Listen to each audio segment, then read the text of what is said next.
Test mic, test mic. Okay. Ah, Dito po tayo sa gitna po ng mga pine tree, 'no? Kaya po medyo maginaw-ginaw dito ng konti. Dito po yung pinupuntahan natin. Hindi po pupuwede na hindi tayo umakyat dito sa medyo hindi naman po ano 'to, hindi naman po bundok, hill lang, hill. Okay. Medyo mas malamig dito kaysa sa ibang parte ng Baguio kasi nga dito sa mga pine tree. Na-realize ko 'yan, na yung nagpapalamig po sa Baguio yung mga pine tree, 'no? Gano'n din sa Tagaytay, may mga pine tree din do'n kaya medyo malamig.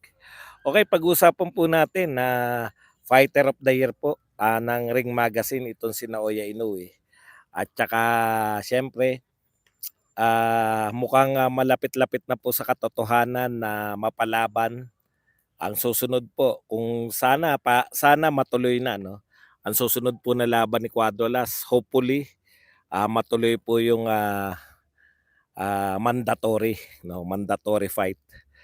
At ang pinakamasarap po sa lahat 'no, na nangyayari kay Cuadras, siyempre yung, nagawa po nila 'to at their own 'no, yung, sila na pong magkapatid, yung team po nila kasalukuyan ngayon yung Casimero po talaga 'no, hindi na po yung, marami po siyempre yung nagtatangka na, makisabit pa pero pinakamasarap siguro ako more than money, more than anything yung pong, fulfillment na kayo 'no, hindi kayo nag-iwan ng magkapatid tapos makukuha niyo yung pinakatampok na laban. Okay, yan po mga pag-usapan natin pero bago yan, kung bago ka pa lang dito sa ating channel, mag-subscribe ka na.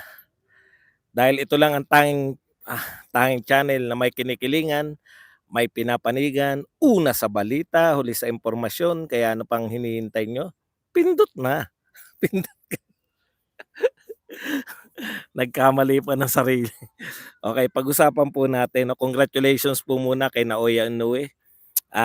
Tinalo niya po si Terence Crawford sa Fighter of the Year dito po sa Ring Magazine, isa po sa mga dalawa po 'yan, prestigious na 'yan. Yung isa po ay BWAA 'no, yung Boxing Writers Association of America at saka po 'tong Ring Magazine, nakauna na po si Naoya Inoue 'no. Kasi ang plus factor po kay Naoya Inoue, nakuha niya po year po kasi yung pinag-uusapan, 'no, ito pong 2023 sa tingin ko mas malaki talaga yung achievement ni Naoya Inoue dahil ngayon niya lang po nakuha lahat ng kampyonato niya ngayong taon. So talagang, kumbaga nung 2022 undisputed po siya sa 118 'no.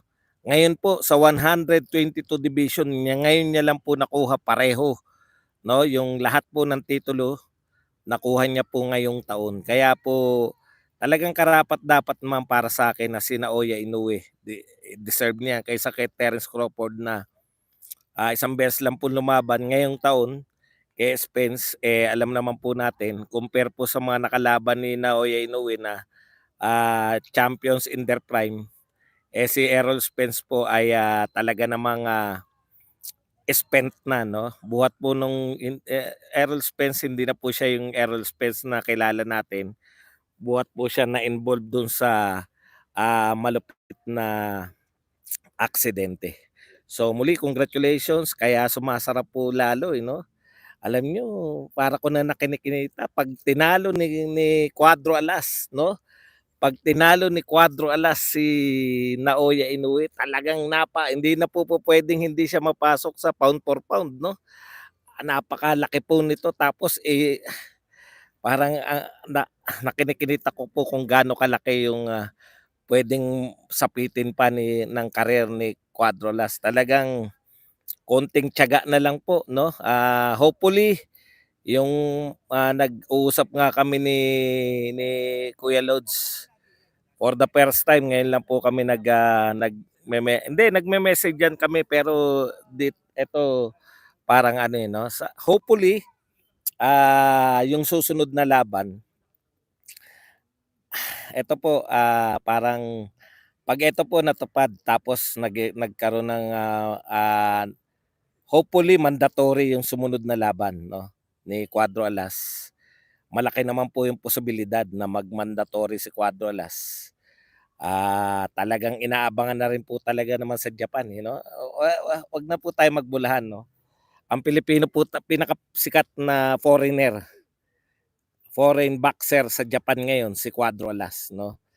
Foreign, baka sabihin niyo na naman, oo talaga, hindi po. Yun talaga ang katotohanan 'no, na posibleng makalaban kasi ka-rival siya ni Inoue talaga, eh. Yung pagiging rival nila ni Inoue, kagagawan po yan ni Quadrolas 'no. Bigay po natin yung husay sa marketing ni Quadrolas. Okey, so hopefully, matupad po yun, mandatory. Meron ng mga naririnig-rinig tayo mula sa mga reliable source pero siyempre sabi nga ni Kuya Lods, this time hayaan po natin yung promoter yung mag-announce 'no. Hindi na po tayo ng ano, hindi na po tayo, ah, hindi na po tayo anong tawag dun, yung una-unahan, yung paanuhan yung mga pati yung mga malalapit kay Casimiro nag-uunahan sa mga balita. Ngayon po, talagang, walang unahan, ginagalang po natin yung promoter na sila po yung may karapatan na formally mag-announce ng next fight ni Cuadro Alas. Pero may ideya na po tayo 'no, may ideya na po tayo sa laban ni Cuadro Alas. Hopefully, yun na nga 'no, mandatory. Hopefully lumaban na si Inoue, kay Cuadro Alas this year para makakita naman tayo talagang sasabog po, 'no. Ako magiging vindication po 'to sa magkapatid 'no, na talagang kinutya maski po ng mga vlogger sa Pilipinas. Ayaw kong ano, 'no, sana sana matupad 'to para talagang alam niyo yun, yung revenge po ng mga inapi. Alam niyo yung kinutya, nilait ang pagkatao 'no, tinawag na laos, kangkong, pipitsugin ng mga kalaban, walang kakayahan yung promoter na create ng malalaking laban 'no, lahat na ng pandudusta 'no, na puwedeng tanggapin ng isang boksingero. Si Cuadro Alas lang yata yung talagang, wala pong puknat. Buhat po ng inakusahan nila ng mga gawa-gawang usap tungkol sa mga kalibugan ng mga putang-ina, 'di ba? Mapapamura ka, kahit hindi ka palamura, eh. Pero yun lang po, 'pag nagkalaban talaga si Cuadro Alas tsaka si Inoue at sila lang 'no, talagang yung magkapatid nariyan buo 'no, wala na po, kalimutan niyo po na yung yabangan na kami may kalimutan na po natin 'yan lahat 'no, yung talagang tayo alam natin sa sarili natin, kayo lahat na nanonood ngayon, marami sa inyo. Alam niyo hindi kalimutan niyo na hindi kayo na ako po, real talk po. Ang dami po nagyayabang, kami ang tunay, kami ang tunay, mga tunay-tunay. Alam niyo po sa totoo lang, as a boxing fan, never po tayong nakasama diyan sa mga team Casimero na yan, pero alam po ng magkapatid na yung suporta po natin sa kanila 'no, hindi po natin kinakailangan ng grupo-grupo, kahit hindi po kayo makilala ni Quadrolas, alam niyo sa sarili niyo na kayo supporter. At ang tunay na supporter naniniwala po kay Quadrolas, hindi po kinakailangan na, kami-kami kung ano-ano mga pinagsabi 'no. Ah, yung mga nang-aasar pa rin sa kasalukuyan 'no, talagang 'pag sana lang 'no, alam niyo yung nasa taas, alam niyo yung nasa taas, just siya, 'no. Kung sino yung inaapi, kung sino yung dina-down, siya po yung itataas. Naniniwala po ako diyan 'no. Gawin ninyo ang lahat, you can never put a good man down. Yan ang talagang katotohanan 'no. Wala kayong puwedeng gawin sa magkapatid na Casimero 'no, para sukat ikasira ng kanilang karir 'no, masira yung diskarte nila sa buhay 'no. Hopefully talagang ano,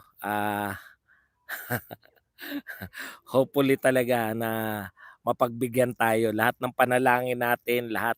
Ako talaga, ako naniniwala ako na eto talaga yung susi, yung yung etong manager niya 'to, yung management at saka po etong promoter niya ngayon, ang susi 'no, para makakuha talaga si Casimiro ng nakita naman natin 'no, paulit-ulit na po ang magkapatid diyan na hindi po nila nakuha yung tinatamasa nila ngayon 'no. Kahit mas malalaki po, aminin na natin 'no, kahit mas malalaki pa po yung laban na natanggap nila nun, pero yung mga monetary reward na nakuha po nila sa promoter ngayon, yung offer sa kanila monetary, hindi po napantayan no'n 'no. Ngayon lang po natin nakikita na nakakabili ng mga ganyan, mga mamahaling sasakyan, mga ekta-ektaryang lupain 'no. Hopefully 'pag eto pong Casimiro inuwi ang natuloy, naku talagang diwang po yung mga totoong boxing fans. Pero siyempre yung mga tsismis, mga tsismis fanatics, mga Christopher Min fanatics, malulungkot kayo dahil mali pa mali pala yung bilib din ako sa inyo, eh, 'no. Hanggang ngayon naniniwala kayo na, si Casimiro ay, laos, si Casimiro ay walang makakalaban na malaki 'no. Tignan na lang natin 'no, mahirap pong magsalita ng ano, eh, mahirap pong magsalita ng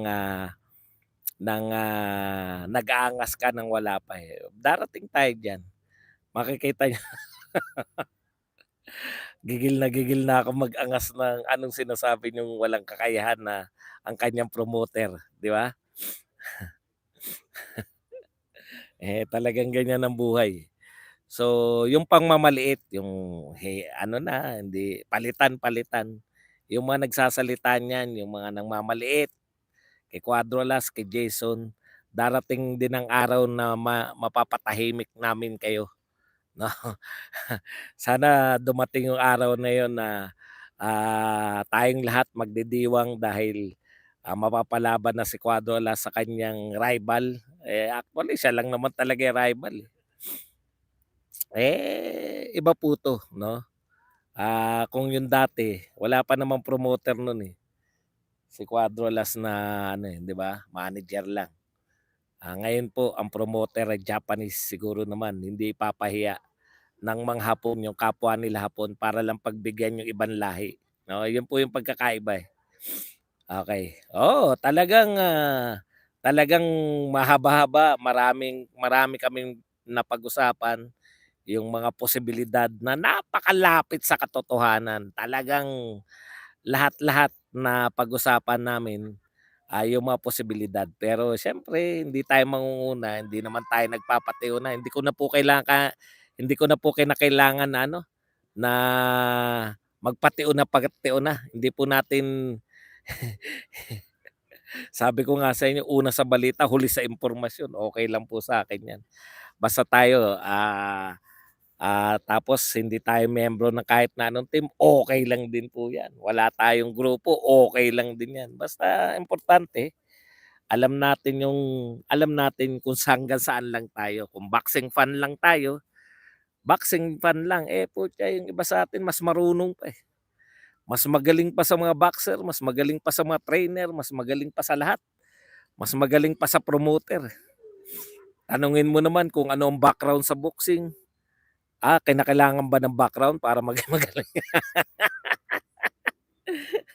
Tanungin mo kung nakanood ba ng mga tunay na boxing, puta huli sa balita, una sa impormasyon. Okay, yan lang po ang ating, topic. Congratulations muli kay Inoue. Tama yan 'no, inihahanda lang yung, putyang ganda siguro tapos naging fight of the year.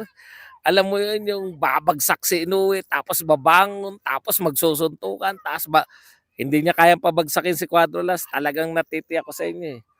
Tapos nakabugbog si Inoue, tapos mananalo si Inoue dahil sa Japan ang laban. Yung mga tipong gano'ng drama, yun ang pinakamasarap, eh. Pero bukol-bukol yung pagmumukha, bulag ang mata, wala na rematch dahil bulag na si Inoue. Ako talaga naniniwala, real talk po. 'Pag once na makalaban ni Casimiro yan, bulag yan, eh. Yan yung ayaw ni Inoue, eh. Mabubulag talaga siya, puta napakalakas sumuntok. Kung kay Donaire nasira yung orbital bone niya, ah, yung orbital bone sa mata, eto po this time putya 'pag kinalaban niya si Casimiro talagang hindi na po siya parang mangyari diyan kay ano, alam niyo nangyari kay ano 'di ba, kay, Margarito. Hanggang ngayon dinadamdam niya yun, yung sinabi niya nga 'no, "Putya kung nakinig lang ako na inayaw ko na." Yun ang problema 'pag yung trainer ay,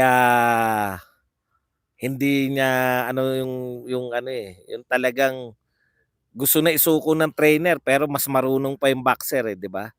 Pero kung yung trainer mo halimbawa ang kapatid kapatid mo trainer mo, pangangalagaan ka, talagang babatuhan na ng ano yun si Margarito, eh.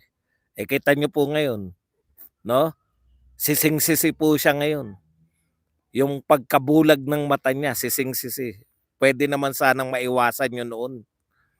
Kung panahon na nabugbog na siya ay hindi na nagpabugbog pa. Eh, nangibabaw siyempre pagiging warrior, eh. Yan po ang iniiwasan ni Inoue. Tandaan niyo po yan, pagkatapos bulag po yan. Okay, yan lang po ang ating topic. Puwede na po kayong magtanong ng inyong mga komento kung may mga katanungan po kayo. Kung meron po kayo, basta po magugulat kayo kung gaano kalaki